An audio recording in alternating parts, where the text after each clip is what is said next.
Eh bien, pour le climat, innovons ensemble, partageons nos énergies. Effectivement, il faut déjà bien préciser en quoi ce genre de système, que ce soit un concentrateur solaire pour produire de l'eau chaude sanitaire ou une éolienne, peuvent lutter contre le changement climatique. Mais auparavant, il faut penser à la sobriété énergétique, c'est-à-dire à la réduction des consommations. Il est difficile de produire une énergie significative, une part significative de l'énergie avec du renouvelable il est difficile de produire suffisamment d'énergie si on ne s'inquiète pas déjà des consommations. Donc voilà, c'est déjà la première chose auquel il faut penser. Daniel Ménager, le concepteur du concentrateur solaire. Alors je lui pose une question. Daniel reconnaît que tu étais prédisposé il y a 30 ans déjà à Besançon. Tout à fait, Patrick. Alors l'énergie, en réalité, je m'y intéresse depuis de nombreuses années. Et mon métier, je suis ingénieur biomédical. Mais si vous voulez, je passais pas l'ensemble de mon week-end à travailler sur les problèmes énergétiques, mais presque. Et ce que vous voyez là au niveau de la photo, c'est ma première réalisation il y a très très longtemps. C'est un concentrateur parabolique de 3 mètres de diamètre, où j'avais passé quelques temps à le fabriquer. Il est toujours en service, mais j'ai coupé son utilisation. Et si vous voulez, il y a 2 ans, j'arrive à 58 ans, 56 ans, j'ai pris une disponibilité auprès de mon administration pour m'investir complètement dans la réalisation d'un concentrateur, mais avec un cahier des charges bien défini suite à l'expérience que j'ai pu accumuler. Donc le concentrateur que je vais vous présenter, c'est le concentrateur que l'on voit en bas à gauche. C'est un concentrateur en réalité à multi-miroir. Et dans le cahier des charges, je voulais que ce produit puisse recevoir tout ce que l'on peut trouver fabriqué en très grande série autour de nous. Et pour pouvoir fonctionner, ce système, il faut qu'il suive automatiquement le soleil. Donc, il est motorisé avec 2 vérins que l'on trouve dans le commerce. Et la partie forte du système, c'est cette tête intelligente qui permet de savoir où se positionne le soleil et pour permettre au système d'aller sur le soleil automatiquement. Donc, monsieur Ménager, vous êtes contre l'obsolescence programmée, puisque j'ai lu dans vos documentations que les pièces étaient prévues pour tenir environ 40 ans.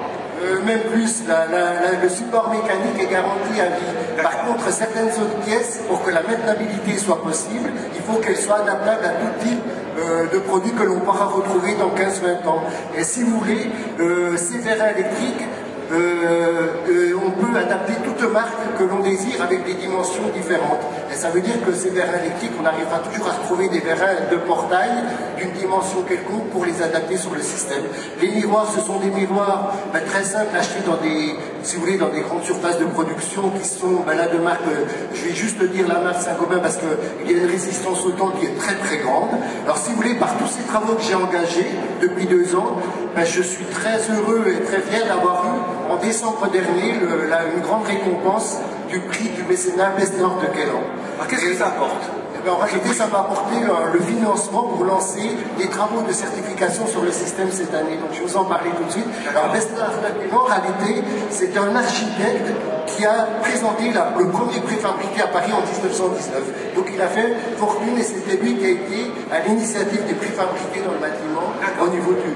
Et donc, ce prix, en réalité, moi, me permet d'engager des travaux avec le Centre scientifique technique du bâtiment pour valider au niveau d'un laboratoire toutes ces fonctionnalités et son fonctionnement. On l'appelle le CSTB. Le Centre scientifique et technique du bâtiment que beaucoup de personnes doivent connaître ici dans le cadre de l'habitat. Bien sûr, bien sûr. Et on peut préciser, M. Ménager, que ce suiveur solaire, il est ici, à un jet de cailloux d'ici. Voilà, tout à fait. Alors vous allez le retrouver. Alors moi, si vous voulez, j'ai eu la chance de rencontrer Pascal sur ce salon il y a 2 ans. C'est un peu incroyable parce qu'on m'avait passé une invitation, je n'avais pas connaissance du salon. Et j'ai rencontré Pascal il y a 2 ans. Et c'est vrai qu'on travaille depuis 2 ans très très bien. Et je remercie son école aussi pour tous les travaux qu'ils font sur le système avec l'adaptation du du photovoltaïque, etc. Et on peut voir le système juste à la sortie de Planète Énergie à droite, qui est mis en fonctionnement automatique, parce que hélas, il n'y a pas trop de soleil durant ces 2 jours, mais le système, si vous voulez, déjà ne consomme rien presque dans son fonctionnement, et la particularité, c'est qu'il est très très fiable en longévité et aussi en fonctionnement pour éviter des pannes. Est-ce qu'il nécessite par exemple quand même de temps en temps d'aller nettoyer les miroirs? Pas du tout, parce que justement c'était, si vous voulez, j'ai eu la chance aussi par rapport à ces implications depuis 2 ans et demi de faire partie du parcours en 2-3 Go avec le Luxembourg dans des projets avec la Chambre de commerce de Nancy. Et si vous voulez, j'ai dû participer à un concours où mon dossier était passé dans les mains de différents responsables et coachs. Et les questions que j'avais d'une personne de l'EDF, est-ce que vous les lavez de temps en temps? Et il est venu voir à la maison parce que je les lave jamais, est-ce qu'avec la pluie, ça s'auto-lave automatiquement. Monsieur Mélanger, donc vous créez ce suiveur solaire pour le particulier que nous sommes. Oui. Est-ce que ce sera dispendieux? Est-ce que l'on peut, ce sont directement des questions pratiques, parce que nos visiteurs sont souvent des particuliers comme nous, porteurs de projets, ou qui ont envie de faire quelque chose pour le climat. Donc vous êtes un exemple probant. Est-ce que par exemple avec ce suiveur solaire, je peux directement recharger mon téléphone portable, mon gyropode? Il n'y aura pas de problème avec le photovoltaïque adapté sur le système. Comme il peut recevoir, être bi-énergie, recevoir différentes énergies, il pourra recevoir aussi des énergies du futur, les cellules photovoltaïques que l'on dit haute énergie, qui marchent avec des systèmes à concentration. Donc l'intérêt aussi, c'est l'adaptabilité de nouvelles technologies sur le système. Il pourra très bien servir à charger et apporter de l'énergie électrique si l'on en a un besoin par rapport à une installation. Alors ce système, il est en fonctionnement sur mon habitation personnelle depuis 2 ans et demi, parce que ce qu'il faut toujours sur un système, c'est d'expérimenter. Il est branché sur mon réseau d'eau chaude sanitaire, simplement avec un ballon tampon standard, 200 litres, et je peux, même en hiver sur une journée de soleil, ce ballon tampon, on peut le monter à 60 degrés sans problème. Donc c'est aussi un des autres intérêts du système, c'est de passer par une simplicité dans la conception et dans l'adaptation au système existant.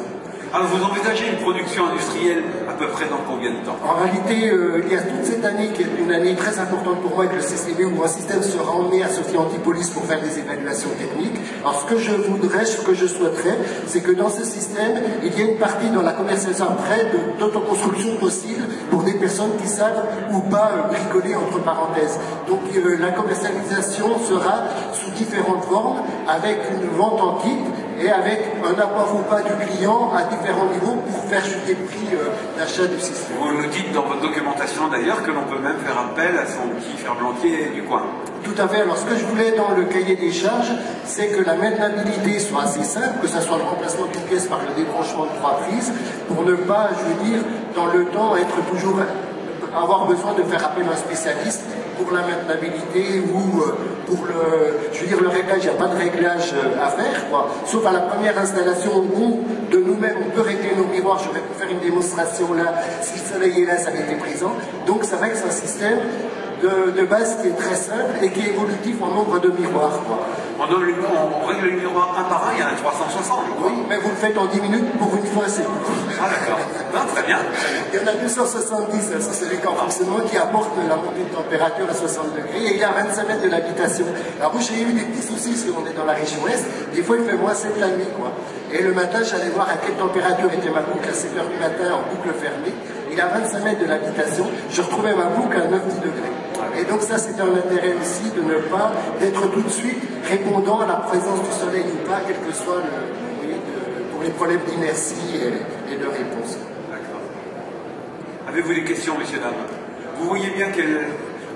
Monsieur Mélanger, vous pouvez nous le détailler un petit peu, s'il vous plaît? Oui, tout à fait, parce que là, les miroirs, quel est le rôle du miroir? C'est quand on a un miroir dans la main, on peut réfléchir le rayonnement du soleil où on le désire. Voilà. Et donc, chaque miroir est orienté pour envoyer justement l'énergie du rayonnement solaire sur ce petit échangeur que l'on voit, c'est une chaudière, à la pointe du système, qui est solidaire du système.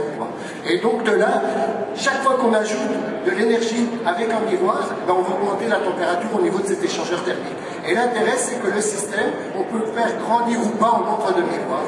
Et un système sera mis normalement d'expérimentation bientôt sur plancher chauffant à 800 miroirs. D'accord. Ah oui, d'accord. Ça va être hyper intéressant parce que la structure métallique reste la même et on peut grader avec un bout de miroir, je vais vous le dire, 6 miroirs de 10 par 10, 3,99 € chez Castor. Ça veut dire aussi qu'on n'a pas de problème avec les voisins et les coups de miroir. Non, parce qu'en réalité, il ne faut pas dépasser 1,80 m de haut. Et les miroirs, en réalité, comme ils focalisent, vous savez, ils sont tous focalisés. C'est pour ça qu'il y a ce petit déflecteur noir que l'on voit autour. C'est pour éviter qu'on ait notre œil sur ce rayonnement solaire. Ce qui permet d'avoir la protection à ce niveau-là. Très bien, très bien. Bon, bah, écoutez, est-ce que vous avez une idée, vraiment globale, mais sur le coût d'une telle installation pour un particulier? Ben, tout va dépendre de la prise en charge par le particulier d'une partie de l'installation. Donc je ne vais pas pouvoir me permettre. Par contre, je vais juste vous dire quelque chose, c'est que le coût, le retour sur investissement, c'est toujours ça qu'il faut voir par rapport à l'investissement aux économies d'énergie, sera inférieur à 10 ans et sera très inférieur à 10 ans par rapport à l'implication de la personne qui entrera dans l'achat du dispositif. Ok, bon, l'année prochaine, vous êtes exposant, j'espère que tout ira bien. Si je suis présent, ça veut dire que tout se passe bien. Bonjour, messieurs, dames. Alors, messieurs, dames, nous sommes en train de découvrir un capteur solaire. Regardez comme c'est original. Alors, on l'appelle suiveur solaire, car il a la faculté de suivre le soleil. Parce que l'inverse, on ne sait pas faire. Hein. Oui, tout à fait. Ben là, il se comporte comme un tournesol. Voilà, comme un tournesol, c'est une belle image. Tout à fait. Voilà. Donc, vous avez un champ de miroir.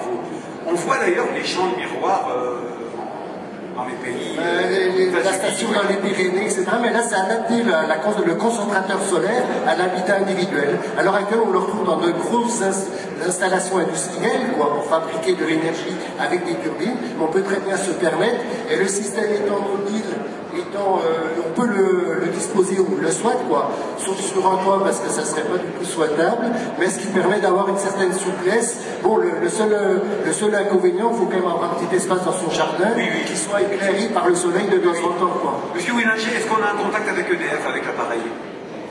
Non, pas du tout. Pas du tout, d'accord. Pour l'instant, on est en fonctionnement thermique sur l'eau chaude sanitaire directe, mais après, l'intérêt, ça sera d'adapter les cellules photovoltaïques haute énergie pour aussi bien produire du courant, pour les climatisations en Guadeloupe ou autre. En installant un petit appareil, on pourra avoir aussi une production indépendante. Monsieur Corradini, est-ce que vous pouvez en quelques mots nous expliquer les contacts que vous réalisez avec Monsieur Wininger? Effectivement, on s'est rencontrés sur le salon il y a 2 ans, et puis sur notre stand, il y avait un four solaire parabolique.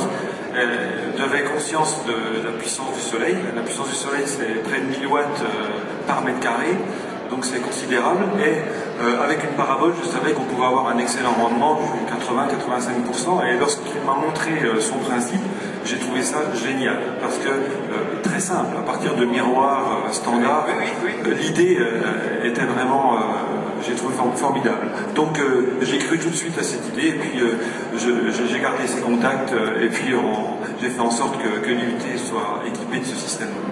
Voilà. Et donc là, il est complètement prêt pour faire des travaux pratiques. Et on lui a ajouté des panneaux photovoltaïques, mais plus juste pour des raisons pédagogiques.